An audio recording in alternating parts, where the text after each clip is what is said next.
Second kind of approach is what we have called person-centered approaches. There are two of these kinds of theories that we will consider: virtue theory and ethics of care. The ethics of care is generally thought to be a narrower version of virtue theory, so we'll focus only on virtue theory. The primary consideration with virtue theory is personal character. One's characteristics are what matter. Thus, here we are not interested in what makes an action right, but in what makes a person good. Of course, the notion of a good person is vague and sometimes thought to be culturally determined, but we do have some guidance here.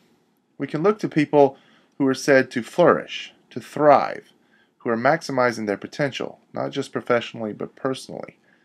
And once we find some of these people who are living lives that we find to be fulfilled and admirable, we can emulate these people, not by trying to create the same living conditions as they have, but by trying to cultivate the virtues that they possess.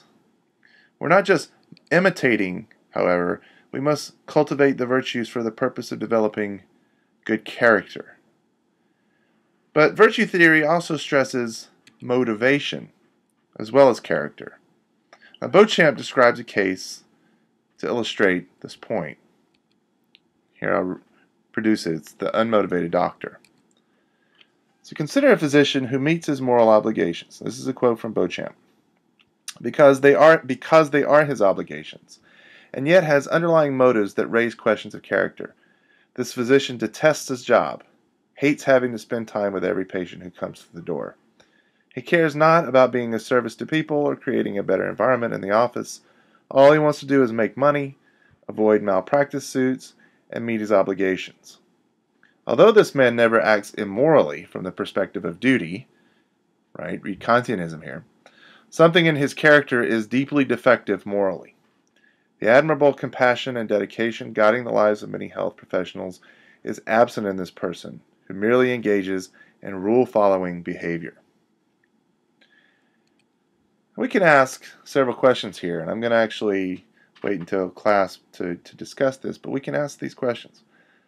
Do you find this person, as Beauchamp does, deeply defective morally? Would you judge him a bad person, morally speaking? A bad doctor? A morally bad doctor? So this is something to consider in asking whether you think virtue theory is the correct ethical theory to adopt.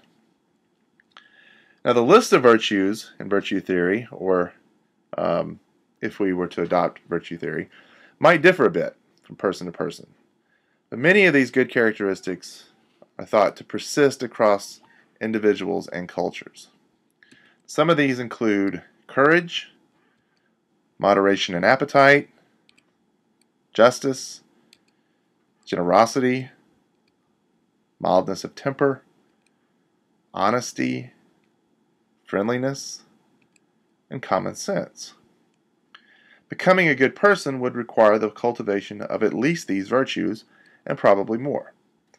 The presumption would be that once one has become a good person, one will always perform the right action, in part because the right action is the action that the good person would perform. As I said before, many people think that ethics of care is just a narrower, slightly different variation of virtue ethics. But the reason it's set apart from virtue ethics is that it actually prioritizes a different set of virtues. The ethics of care emerged as an ethical theory dealing specifically with healthcare-related issues, but some moral philosophers have argued that we can actually generalize the theory so that it operates as a general ethical theory. The virtues stressed in this theory are sympathy, compassion, fidelity, love, friendship, and others. I will hold off saying more about this because we will actually look at a particular account of this theory later in the term. And finally, in addition to act-centered approaches and person-centered approaches, we have the case-centered approach, or what's been called casuistry. Here, moral principles are less important than individual cases.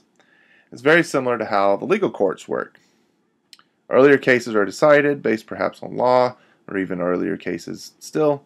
Later cases then are decided in part based on these earlier cases. Judgments of similarity are important here. We take individual cases, focus on their particularities, and then compare and contrast them with other cases, decisions regarding which we have already reached. Some people think that casuistry is a wholesale abandonment of moral principles, but this seems suspect. What marks casuistry as different from the other approaches is an attention to individual cases in addition to the use of general principles. We have then 5 different ethical theories, some of which overlap with others, and some of which are inconsistent with others. And we have to decide now, we have to have a working hypothesis of which one we want to adopt. And so it's very unlikely that we're all going to adopt the same one, but you should be asking yourself right now, do you find one or more of them more plausible than the other?